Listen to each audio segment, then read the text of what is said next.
Good morning, and welcome to the third quarter 2025 earnings call for FMC Corporation. This event is being recorded, and all participants are in a listen-only mode. Should you need assistance, please signal a conference specialist by pressing the star key followed by 0. After today's prepared remarks, there will be an opportunity to ask questions. To be placed in the Q&A, please press the star key, then 1 at any time. If you are using a speakerphone, please pick up your headset before pressing the keys. I would now like to turn the conference over to Mr. Kurt Brooks, Director of Investor Relations for FMC Corporation. Please go ahead. Good morning, everyone, and welcome to FMC Corporation's third quarter earnings call. Joining me are Pierre Brondeau, Chairman and Chief Executive Officer, and Andrew Sandifer, Executive Vice President and Chief Financial Officer. Today, Pierre will provide an overview of our third quarter performance, as well as an outlook for the fourth quarter. Andrew will provide an overview of select financial results. After our prepared remarks, we will take questions. Our earnings release and today's slide presentation are available on our website, and the prepared remarks from today's discussion will be made available after the call. Let me remind you that today's presentation and discussion will include forward-looking statements that are subject to various risks and uncertainties concerning specific factors, including but not limited to those factors identified in our earnings release and in our filings with the Securities and Exchange Commission. Information presented represents our best judgment based on today's understanding. Actual results may vary based on these risks and uncertainties. Today's discussion and the supporting materials will include references to adjusted EPS, adjusted EBITDA, free cash flow, organic revenue growth, and revenue excluding India, all of which are non-GAAP financial measures. Please note that as used in today's discussion, earnings means adjusted earnings, and EBITDA means adjusted EBITDA. A reconciliation and definition of these terms, as well as other non-GAAP financial terms to which we may refer during today's conference call, are provided on our website. With that, I will now turn the call over to Pierre. Thanks, Kurt, and good morning, everyone. Before we get into the details of our third quarter results, I want to acknowledge that our sales this quarter were below our expectation. Two factors led to these results. The first is constrained credit for our customers in Brazil and Argentina as a result of low liquidity. The second is pricing pressure from generics, mainly in Latin America. These issues became apparent as we neared the end of the quarter and as the planting season was getting underway in Latin America. We expect both dynamics to persist in the fourth quarter. Consequently, we're accelerating planned cost actions similar to what we did with the Nexapir in order to keep a less differentiated core portfolio product competitive. Our belief remains that being a pure-play agricultural sciences company is the right focus, and we have a strong pipeline of innovative technologies to support that. Slides 3 through 5 provide details on our third quarter performance. We reported third quarter GAAP net sales of $542 million, which is 49% lower than prior year. The vast majority of the year-over-year decline is attributed to significant one-time actions taken in India to better position the commercial business for sale. During our last earnings calls, I shared that we are not operating our business in India differently, following the designation of that country's commercial business as held for sale. We've also discussed elevated inventory in the India channel many times. Over the course of the third quarter, we made the decision to take back a substantial amount of channel inventory in the form of returns. To further clear inventory from the channel, we offered pricing credits to distributors, encouraging faster movement of products. These actions are intended to support the sale of our India commercial business. The process is moving forward smoothly with strong interest and a high volume of inbound inquiries. Excluding India, from current and prior year sales, third quarter revenue of $961 million, down 4% year-on-year on a like-for-like basis. This was driven by a 6% price decline, half from adjustment in certain cost-plus contracts with specific diamide partners, and half from intensified competition in the market. Despite increased competitiveness, volume grew 2%. The company's growth portfolio increased by mid-single-digit %, with sales of new active ingredients nearly doubling versus prior year. This is evidence of the strong demand for this technology. We remain confident in reaching a target of $250 million of new active ingredient sales by the end of the year. Overall, sales were below our expectation. Much of the shortfall was driven by Latin America, where our sales lagged prior year by 8%. The market landscape in that region is more challenging than we expected due to the two factors I touched on earlier: low liquidity, leading to constrained credit for our customers in Brazil and Argentina, and pressure from generics. About half of our sales shortfall in Latin America was driven by an unwillingness on our part to sell full volumes to customers with credit risk. The other half was due to lost sales, mainly to mega farmers, where we were not willing to lower price to levels offered by generics for off-patent products. Generics have always been active in this region, but their impact is increasing in large part because of the favorable registration environment. For example, product registration in the EU or the US can cost upwards of $1 million, whereas in Brazil, the cost of registration is approximately $70,000. This, in combination with recent regulatory legislation, make it faster and cheaper for generics to obtain registration.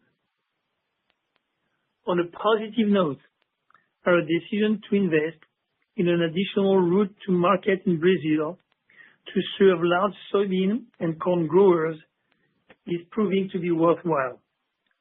Sales are still ramping up, but we're seeing good results with over 300 new customers invoiced to date. The other regions performed more in line with expectation. While not as intense as Latin America, we did observe generic pressure in Asia and to a lesser extent North America and EMEA. Sales improved in North America and EMEA, driven by higher volumes, including contribution from the recent launch of Isoflex Active in Great Britain. We reported adjusted EBITDA of $236 million with EBITDA margin of approximately 25%. Adjusted EBITDA was 17% higher than the prior year on an as-reported basis and 23% higher than prior year on a like-for-like basis, adjusting for India. The $6 million above the midpoint of our guidance, our strong EBITDA performance reflects disciplined cost control and a focused approach to pricing that prioritize margin and credit quality. The year-over-year improvement was driven mainly by cost of goods sold, including lower raw materials, improved fixed cost absorption, and restructuring benefits. EBITDA also benefited from higher volumes and a favorable product mix as our new products saw greater demand. This was partially offset by lower price and an FX headwind. Adjusted earnings per share was 89 cents, up 30% from prior year and just above the midpoint of our guidance. The year-over-year improvement was driven by higher adjusted EBITDA. Slides 6 and 7 provide detail on our outlook for the remainder of the year. We're anticipating the condition we observed in the third quarter to continue in the fourth quarter. We're now expecting fourth quarter sales, excluding India, to be in the $1.12 billion to $1.22 billion. On a like-for-like basis, that represents a 2% increase at the midpoint after adjusting for India. We're expecting higher volume to be driven by the growth portfolio. Fourth quarter price is expected to be a mid to high single-digit headwind due to competitive pricing, as well as the impact of cost-plus contract to diamide partners. FX is expected to be a low single-digit tailwind. Fourth quarter adjusted EBITDA is expected to be in the $265 million to $305 million, a decline of 16% at the midpoint on an as-reported basis, and a decline of 7% on a like-for-like basis. Lower cost, higher volume, and a minor FX tailwind are expected to be more than offset by lower price. Adjusted EPS is forecasted to be $1.40 to $1.36, a decline of 30% at the midpoint due to a lower EBITDA and abnormally low tax rate in the prior year. We are adjusting our full-year guidance to include third quarter results and updated fourth quarter guidance. Revenue is now expected to be between $3.92 billion and $4.2 billion. Full-year adjusted EBITDA is now expected to be $830 million to $870 million, with the reduction to prior guidance mainly due to lower sales. Adjusted EPS is now forecasted to be $2.92 to $3.14. As a reminder, these guidance ranges include contribution from the India business for the first half only. Free cash flow guidance has been lowered to a range of negative $200 million to $0, driven by lower cash from operations. The reduction in guidance reflects the increased pricing pressure we are facing in our core portfolio. To address this issue, we are taking cost action to improve the competitiveness of our off-patent ingredients. When I returned as CEO, my focus was on completing several transformation initiatives. These included correcting FMC inventory in the channel to align with customer target levels, implementing a post-patent strategy for Rynaxypyr, establishing an additional route to market in Brazil, ensuring the right resources were in place for a growth portfolio to deliver its full potential, and initiating the sales of the India business. With those initiatives now complete, we are continuing to evaluate business to ensure alignment with the strategic priorities and long-term objectives. Over the last 2 years, we've removed about $250 million in cost from the business to navigate the challenges of destocking and adjust Rynaxypyr costs to prepare for its off-patent life cycle. We now need to apply that same discipline across our core portfolio, particularly for a non-differentiated product where we are competing directly on price. We are taking 2 key actions. First, we have initiated a strategic review of our manufacturing footprint. Our intent is to exit active ingredients and formulation plants, as well as other sources that are too expensive to operate, and transition that production to lower cost sources. This is a major undertaking.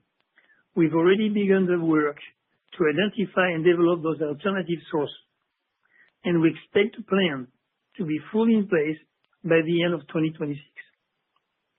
Earlier this month, we moved production of 2 active ingredients from one of our facilities to other manufacturing locations, where lower cost will strengthen FMC's ability to compete in this post-patent market. Second, we're implementing a broader cost reduction plan across Asia to account for a reduced size of the business following the India sale. Our objective is straightforward: become a cost-competitive company capable of competing with generic or less differentiated products in the region, while also growing a portfolio of IP-protected products that command higher margin. By 2028, we expect to have 4 new active ingredients in commercialization alongside a growing family of biological products. Some are already launched in select markets, such as Isoflex Active and Fluindapyr, which are tracking in line with expectations. We continue to strongly believe in the power of our new product pipeline. In a world with more generic products and increasing resistance, new active ingredients will become even more of a true differentiator for FMC. I'll now turn the call over to Andrew to provide more detail on our India results for the quarter and on the cash outlook. Thanks, Pierre. Let me start with some additional details on the impact of the India held for sale business on this quarter's financial statements. As Pierre noted earlier, we reported GAAP revenue of $542 million for the third quarter. This reflects negative revenue of $419 million in our India held for sale business. The substantial channel inventory in the country was reflected in our financial statements primarily as receivables. During the quarter, we took several one-time actions to prepare the business for sale. These included physical product returns, taking provisions for additional product returns that will be completed in the fourth quarter, and granting price credits to customers on the remaining channel inventory to encourage faster clearing of that channel inventory. Each of these actions had the effect of reducing revenue as well as receivables. The net result was negative revenue for India for the quarter.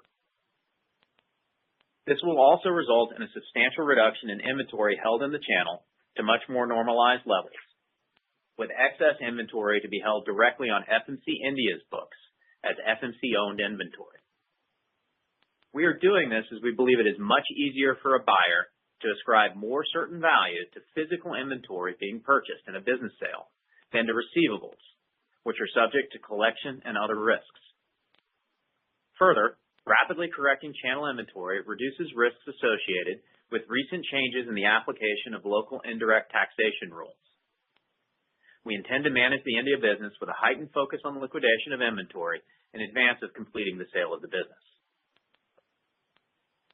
Third quarter GAAP net loss of $569 million reflects approximately $510 million of charges and write-downs for the India held for sale business. Of this, $282 million reflects the channel inventory actions I just described. The remaining $227 million represents an impairment charge to bring the carrying value of the business to its estimated fair market value. The combination of the channel inventory actions and the impairment charge led to a write-down of the net assets identified as held for sale on our September 30th balance sheet to $450 million. As a reminder, third quarter total company adjusted EBITDA of $236 million excludes the results of the India held for sale business. Moving now to some other specific income and statement items. Third quarter revenue excluding the India held for sale business was $961 million, which reflects a 1% currency tailwind, with benefit primarily coming from strengthening of the Brazilian real and the euro. We now expect the minor FX tailwinds to revenue experienced in the third quarter to continue in the fourth quarter, primarily driven by the Brazilian real and to a lesser degree by the euro and Mexican peso. For For the full year, FX remains a minor headwind to revenue due to the 2% headwind in the first half. Third quarter interest expense of $64.1 million was up $5.4 million, with the impact of the higher rate on our recent subordinated debt offering only partially offset by lower short-term domestic rates and balance. We now expect full year 2025 interest expense to be in the range of $230 to $240 million, essentially in line with the prior year, but up from our prior guidance, reflecting slightly higher than previously expected interest expense in the third quarter. We continue to expect depreciation and amortization for full year 2025 to be between $170 and $180 million. The effective tax rate on adjusted earnings in the third quarter was 12%, which brings our year-to-date effective tax rate in line with the midpoint of our updated expected full-year effective tax rate of 12 to 14%. Moving next to the balance sheet and leverage. We ended the third quarter with gross debt of approximately $4.5 billion, up $379 million from the prior quarter. Cash on hand increased $60 million to $498 million, resulting in net debt of approximately $4.0 billion, up $319 million from the prior quarter. Gross debt to trailing 12-month EBITDA was 5 times at the quarter end, while net debt to EBITDA was 4.5 times. Relative to our leverage covenant, which includes adjustments to both the numerator and denominator, leverage was 4.94 times as compared to a covenant limit of 5.25 times. Moving on now to free cash flow on slide 8. Free cash flow in the third quarter was negative $233 million, $365 million lower than the prior year period. Cash from operations was down significantly due to the absence of working capital release from payables seen in the prior year period, as well as due to delays in collections. Free cash flow year-to-date is negative $789 million, with the absence of the working capital improvement seen in the prior year being the key driver. Relative to our internal expectations, free cash flow in the third quarter was significantly impacted by collection delays. In Latin America, these delays are a result of both reduced liquidity in the channel, as well as delays in growers monetizing the cotton crop. Elsewhere, collection delays are coming primarily from intensified competitive pressures going beyond price competition to include payment terms as well. In light of actual performance year-to-date, our reduced outlook for EBITDA, and our expectation of continued working capital pressures in the fourth quarter, we've reduced our outlook for full-year free cash flow to a range of negative $200 million to $0. This updated free cash flow outlook, combined with the $291 million in dividends paid thus far this year, suggests an increase in net debt of roughly $400 million at year-end. As such, we are taking 2 immediate actions. First, our board of directors has changed the company's dividend policy to establish a new quarterly dividend payout of 8 cents per share, effective with the pending declaration of our next dividend payable in January of 2026. This is an over 85% reduction in quarterly dividend, which will reduce the funding need for the dividend by $250 million in 2026. This will allow significantly more of the free cash flow we generate in 2026 to be directed to debt reduction.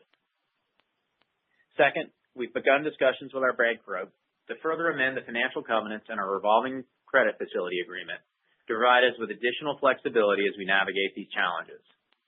We anticipate completing this amendment in the fourth quarter and will provide further updates at that time. These actions are in addition to the cost reduction efforts Pierre described earlier in the call, which will also help increase future free cash flow generation, though they will require use of cash in the short term. And to be abundantly clear, all free cash flow generated beyond the roughly $40 million required annually to fund the reduced dividend will be directed to debt repayment until we return leverage to healthier investment grade levels. With that, I'll hand the call back to Pierre. Thank you, Andrew. Normally, at this time of the year, we would provide some directional commentary for the upcoming year. However, as we look ahead to 2026, there are still a number of uncertainties, not at least of which are tariffs for China and India. On our February earnings call, we will be in a better position to provide formal numerical guidance for 26, as well as new multi-year outlook. Taking a step back, FMC's second half guidance is consistent with last year on a like-for-like basis, excluding India, with sales down 1% and EBITDA up 4% at the midpoint of guidance. Despite a challenging market, volume is growing in the second half as the industry recovers. And while growth is below our initial expectations, performance remains solid, and we are taking decisive actions to strengthen our position. We're adapting our strategy. We're redefining our manufacturing footprint. We're reducing cost. We're making the necessary capital allocation decisions. The growth engine of the company, our new active ingredients, is intact, and we're protecting our ability to invest in the innovation that differentiates us. With that, we're ready to take your questions.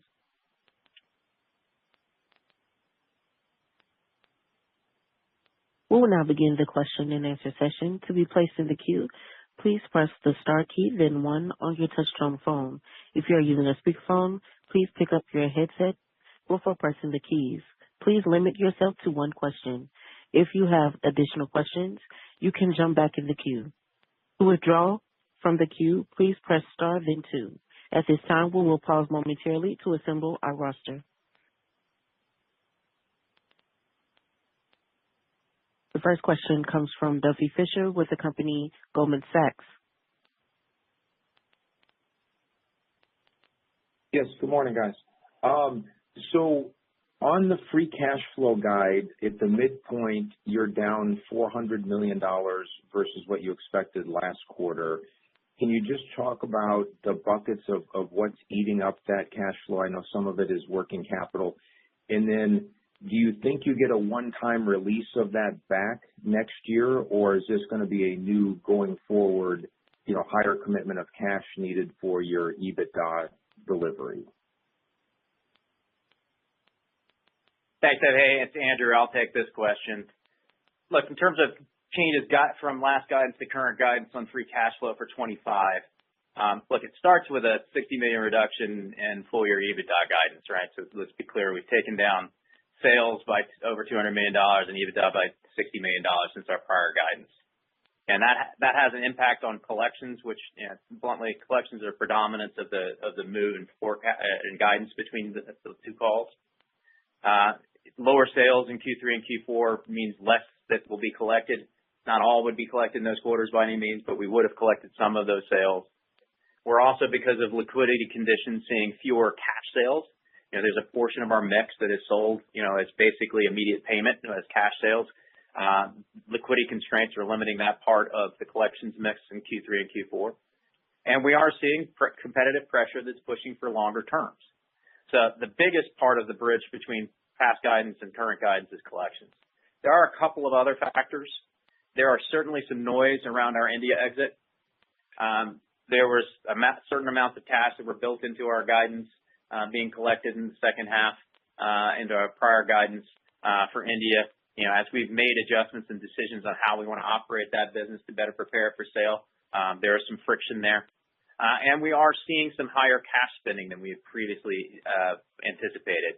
And this is things like higher tariffs. The India tariffs that are currently in place were not a part of our thinking when we last gave cash guidance. We've taken some additional restructuring actions. As Pierre mentioned, we shut down a manufacturing line. That has cash costs to the shutdown of that manufacturing line. And we are seeing higher cash interest expense as we're carrying higher commercial paper balances or higher working capital. Now, that bridge, again, the primary piece is collection. So as we look ahead to 26, certainly we would expect to see delayed collections from the cotton crop in Brazil to be caught up in the early part of 26. But we do anticipate continued competitive pressure on terms. So we're still working through, as we think through budget for 26, how we see those dynamics playing out. There's also considerable uncertainty around tariffs. And, just as a reminder, we pay tariffs up front. It takes a long time for that to flow through our P&L, be recognized as revenue and profit. through the long supply chain that we have, but those tariffs are paid very early in that process. And then we will have further restructuring expenses in 2026 as we reconfigure our manufacturing network and streamline our Asia operations. So I would expect that we'll have meaningful free cash flow, particularly with the lower funding need for the dividend in 26 to allow for significant debt reduction. But bluntly, at this point, it's just too early to give too strong of an indication for 2026 cash flow. Great. Thank you. Next question comes from Ben Theurer with the company Barclays. Ben, your line is now open. Yeah, good morning, and thank you very much for taking my question. Could you give us maybe a little bit of an indication what you expect the sale price for that India business might be, and the more color on the buyer interest? That would be appreciated. Thank you. So right now, as you could see in the way we are presenting the results, the number of the value for the value of that business is about $450 million as a total value. The interest level is very high, and I would say higher than what we were expecting. The number of inbound requests is higher than we're expecting. Vast majority of local companies, but still some international companies and sponsors looking into the business. So the business the process is proceeding quite well. Anything, Andrew, you want to add on the value of the business? No, just to note that we did write down the business to its fair market value of $450 million. That reflects, the value of the business, which includes substantial value for the brands, as well as the existing business infrastructure that would be transferred to a buyer. It also reflects the value of the working capital that is invested in that business. Okay, perfect. Thank you very much. The next question comes from Matthew Doyle with the company Bank of America. Matthew, your line is now open. Good morning. I appreciate there's a lot of uncertainty in the outlook, and I know there's some patent issues obviously approaching. But just as we think about the credit position and the expectation for working capital headwinds, tailwinds next year, do you remain committed to the IG rating? And how do you think about backstopping that? Is equity issuance to protect IG on the table or not? Maybe that's too early to talk about. I just wanted to get a sense. Yeah, thanks, Matt. It's Andrew again. I think it's a bit early to talk about all the potential actions. I think certainly we've done a number of things that we're taking with the specific intention of supporting the investment grade rating. We did the hybrid subordinated offering in May. We've just announced a very significant cut in the dividend. I think at this point we recognize that our metrics are not currently in line with an investment grade rating. The agencies have been supportive of working with us as we continue to work through our transformation. We've started discussions with them, but it's a bit of a work in progress at this point. So look, I think we're focused on making sure we're doing the right things for the business and the long-term health, and returning over a period of time to investment grade ratings. How the agencies view that, we influence but don't control. But we're going to do the right things in terms of reducing the use of cash to fund the dividend, so it'll allow us time to pay down debt and also to support the restructuring costs that we need to get the manufacturing footprint in its right place. So at this point, I think we expect to end the year. If you take the midpoint of our guidance range for EBITDA and for free cash flow and the implied debt, that implies net debt at year end at about 4 times net debt. At that point, it'll take a couple of years to get that back into more in line with investment grade ratings. So we're going to continue to do everything we can to manage cash conservatively, effectively, direct all the available cash to debt redeployment and debt reduction. And we'll keep working with the agencies to show them the path that we see to returning to healthier metrics. Okay. Our next question comes from Jeff Zekauskas with the company JP Morgan. Jeff, your line is now open. Thanks very much. There are different structural changes going on in the crop chemical industry. Your competitor, Corteva, plans to split into a seed business and a crop chemical business. As you think of competing against them, do you think it will be easier to compete against an entity that's a pure crop chemical company, or do you think that it will be harder? They'll lack the seed component. Do the seeds make any difference in selling crop chemicals? Of course, it's a question we've been asking ourselves, and which is difficult to answer. My initial reaction, and once again, until we are in the situation, it will be difficult to say, but it might not change how difficult it is to compete against a crop chemical company as a standalone. It might have a benefit for us, and I'm highly speculating here, is that it might open more for us in the future the Corteva seed hectares to sell our crop chemical products. So not expecting much of a change. I think Corteva crop chemical will be as good in the future as they are today. Could we be in a situation where we have more opportunities on the seed front of Corteva, with their crop chemical being maybe less captive? That is a possibility. Thanks.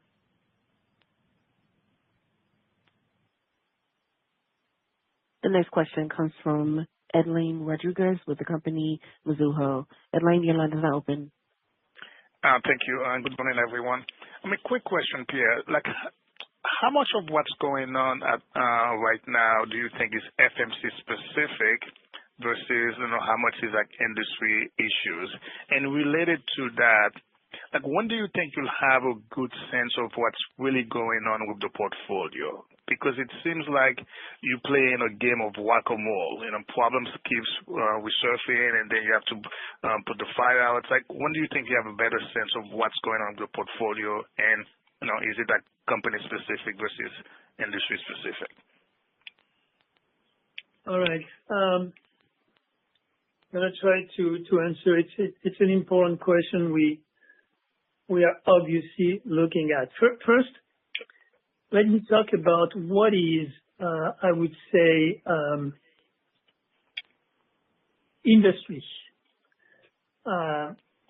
Let's face it, we still are in a slow market. The market is not worsening. I think we're at the bottom of the cycle, but the market is not improving. So we are facing a situation where the demand is soft and there is ample capacity, mostly due to generics increasing their capacity. So there is, especially in places where it's easy for generics to get registration like Asia or Latin America, there is an intensified competition on the non-IP protected product with generic, and especially for direct sales to customers. So it's a broader industry statement. Now, what is more FMC specific? I think there is a positive in FMC portfolio. This is our new technologies. Our new technologies are growing very fast, and there is a very strong demand. Unfortunately, it's not growing fast enough because registration in our industry takes time.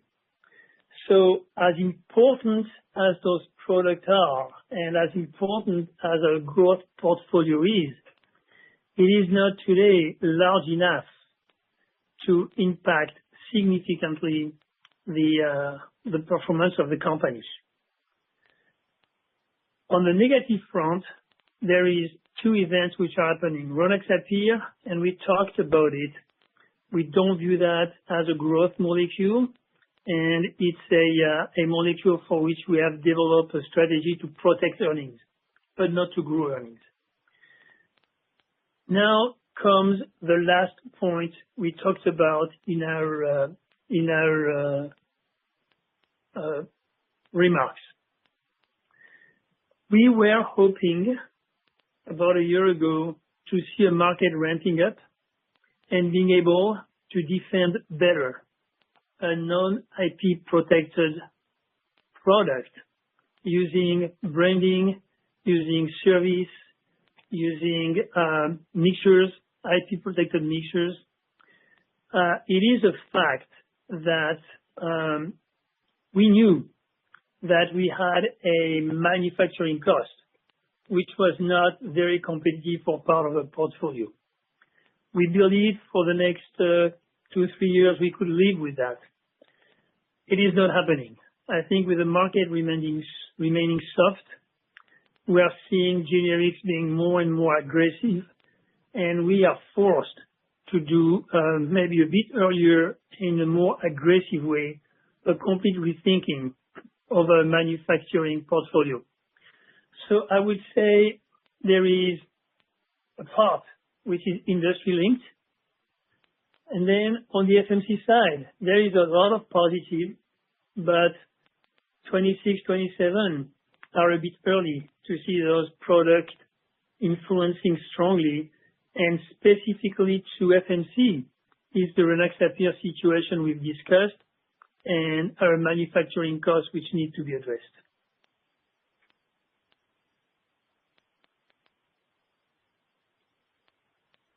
Our next question comes from Lawrence Alexander with the company Jefferies. Lawrence, your line is now open. Good morning. How much of your portfolio is now in the category of reassessing the production costs and likely bringing prices down in 26 and 27? And then related to that, does the season in Brazil and the generic pressure, is that also leading you to rethink how much of a diamide reset you might have in 26 and 27? So to answer your first question, I want to be careful because we are just starting this work, and changing manufacturing in our world is not only a matter of changing manufacturing. You also have to take into account new sources and registration. So it's a very involved process. I would say for sure we will retain in our manufacturing portfolio Rynaxypyr, Cyazypyr, the 4 new active ingredients, and there is also 2 important molecules today which are multi-$100 million, which are produced in some of our low-cost plants, which will stay with us. All of the rest in the analysis is candidate for being moved to a different manufacturing location or different sourcing.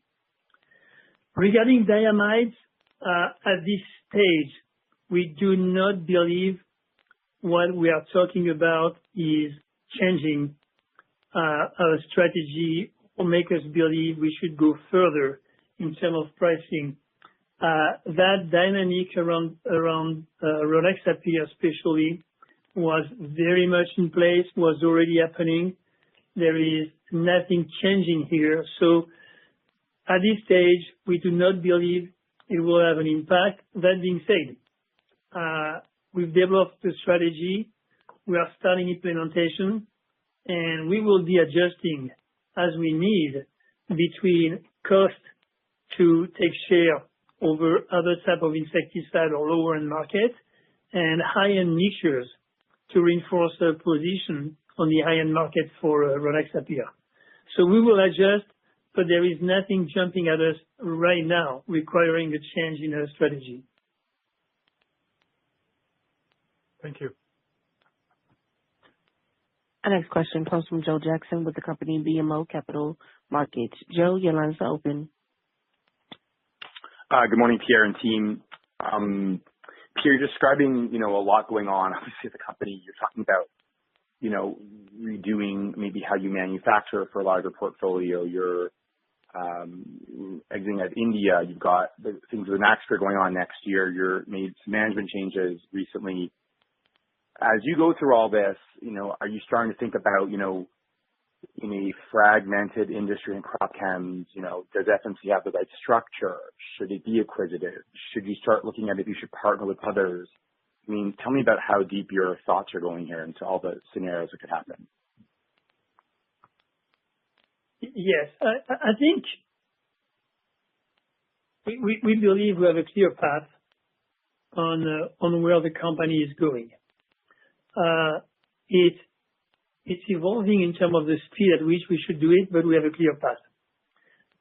We do believe if we project ourselves by 2028, we have a very high level of comfort in the way the company should be operating, because at that time, between biological, the 4 new active ingredients, and sales appear, we will have a very significant growth portfolio, which will be generating strong growth and profit. With all of the work we are doing, and it's very heavy lifting in 2026, we would be able to protect a core portfolio, including Rynaxypyr, to grow at market speed. And I think at that time, by this time in 2028, when a growth portfolio is significant enough, we will be in a position to be a company which will be looking much more like the company we were in 2018, and the model is showing it.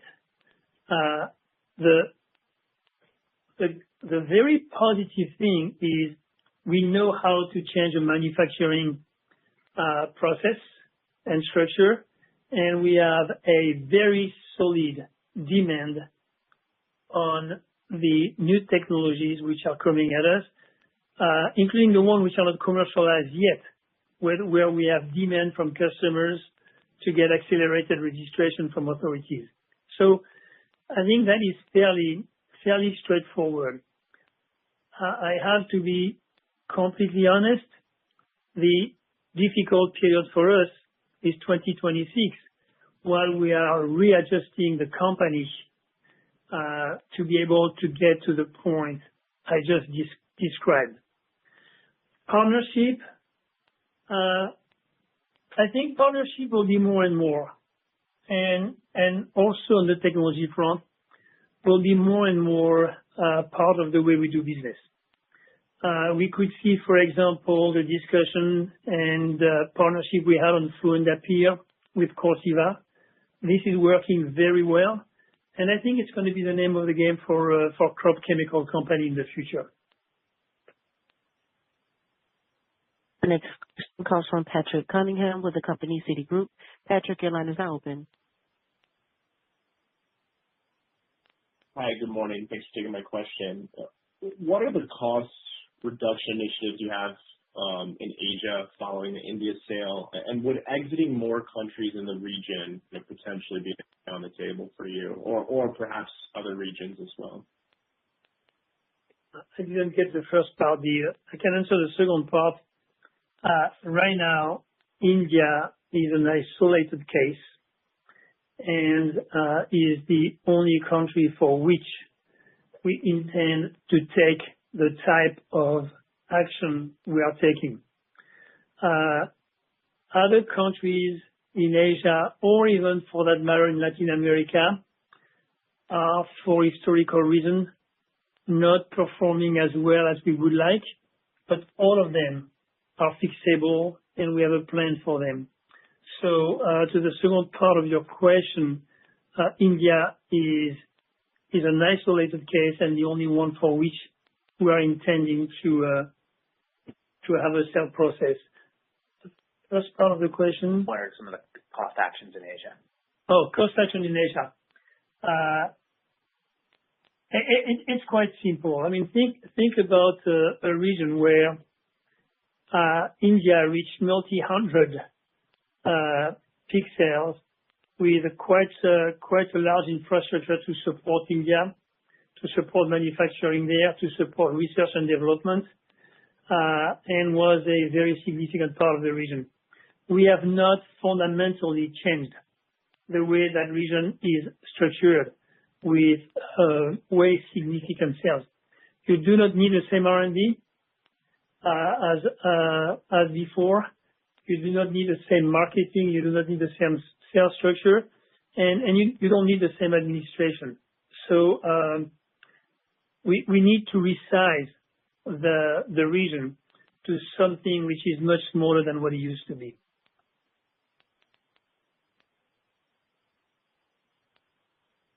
Our next question comes from Chris Parkinson with the company Wolfe Research. Chris, your line is now open.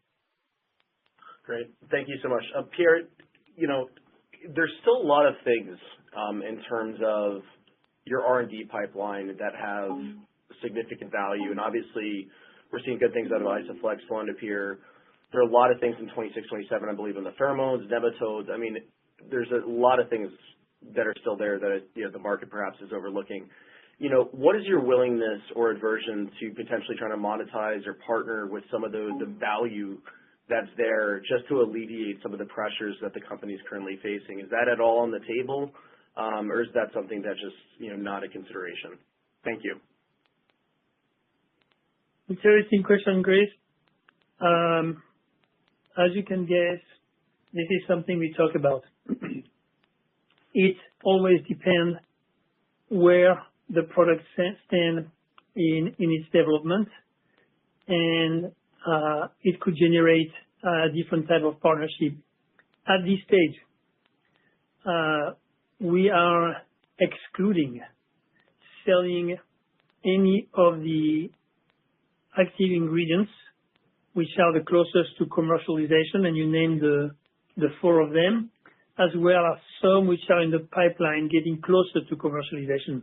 But we very much consider partnership with other companies. We had multiple inbounds in terms of interest for those molecules, and it is something we would not ignore. I could not tell what will be the structure of those partnerships, but it's absolutely something which is on the table, but not selling the molecule and us not participating in the growth of those molecules which represent the future of FMC. Very helpful color. Thank you. The next question comes from Aleksey Yefremov with the company KeyCorp. Aleksey, your line is now open. Thanks. Good morning. Pierre, in light of this shifting environment, you had a goal of keeping Rynaxypyr earnings flat next year. What are your latest thoughts on that? At this stage, we believe it is still a valid strategy. We've been starting the implementation of a strategy at the end of the third quarter, not because we are seeing a major change in the way generics are penetrating new territories, because we are still patent protected, but we see customers, rightfully so, putting their purchase of Rynaxypyr on hold until they see what will be happening early 26, when generics will be coming. So for us, it's a prelude to what we will be facing in 2026. Hence, we started to put in place our strategic plan from Rynaxypyr. And if you look at the third quarter number, it's demonstrating that what we do and the way we think about it is valid. Sales are flat, volumes are up, and price is down. which is the fundamental of what we want to do when we implement that strategy in 2026. So at this stage, we are staying with the same plan. We have no indication that we should change it, but as I said before, we shall adapt depending upon this is unfolding.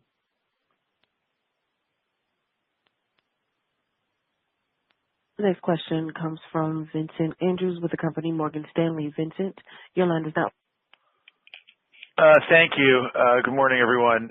Andrew, could I ask you on the $2.3 billion of non-India receivables, is there a way you can help us understand what percentage of those have already been consumed by a grower and you're waiting for them to monetize the crop to be paid versus what percentage is maybe still in the supply chain and hasn't been sold yet and could still be subject to some type of price rebate if market prices have moved negatively versus what that inventory is originally sold for? Interesting question. Not something I can directly answer today, Vincent. I think certainly, as we look at where we are with working capital right now, we're building working capital as we sell into the new seasons in Latin America in particular. We are seeing an increase like for like, excluding India, in receivables year on year. So we are watching that closely with what's going on with competitive pressure on terms, et cetera. But I'm not able to characterize the receivables in the way that you're asking today. I think just, some general proportions, certainly, in this part of the year and as we get to year end, you should expect that 40 to 50% of our receivables are in Latin America, which is seasonally appropriate as we're growing. We have seen some delays in collection in Latin America, particularly around the monetization of the cotton crop, as we've talked about. That's led to a modest uptick in past dues, but past dues of short duration, in that 30 to 60-day window, as we're waiting for farmers to get paid by the commodity houses for their crop. So that's a little bit of color there on working capital, but just I certainly would reinforce working capital receivable is something to get an incredible amount of focus from the management team as we navigate what's going on with market dynamics today.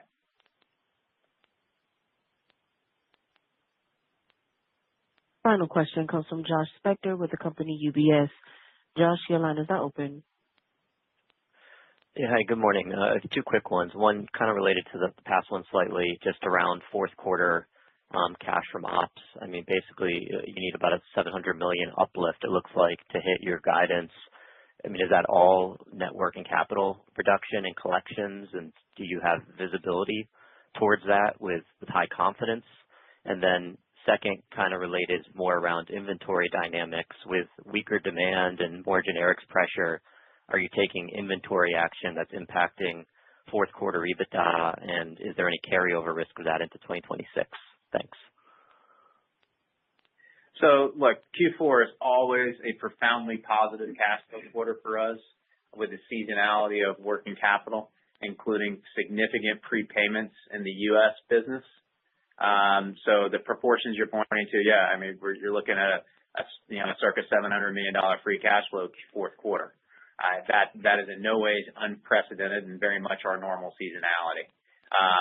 Certainly, we are watching closely the pressures on terms and particularly the mix of our sales that are sold sort of on a cash basis collected within the quarter that can impact that. To your second question around inventory, we do expect to end the year with a bit more inventory now than what we had originally contemplated because of lower sales. We have a very long supply chain, so a lot of the active ingredient for those sales was already procured and is in inventory. May not be all the way into formulated product, but we have that material on hand. And that does impact the way we were thinking about the working capital build that's traditional in the first half of the year for us in terms of what production we need to have materials available to meet the sales plan for the first half of next year. So too early to be too specific on that, but certainly, what's happening with inventory right now will influence our production plans for product needed in the first half and will impact, what the magnitude of the working capital build in the first half will be next year. This concludes the FMC Corporation conference call. Thank you for attending. You may now disconnect.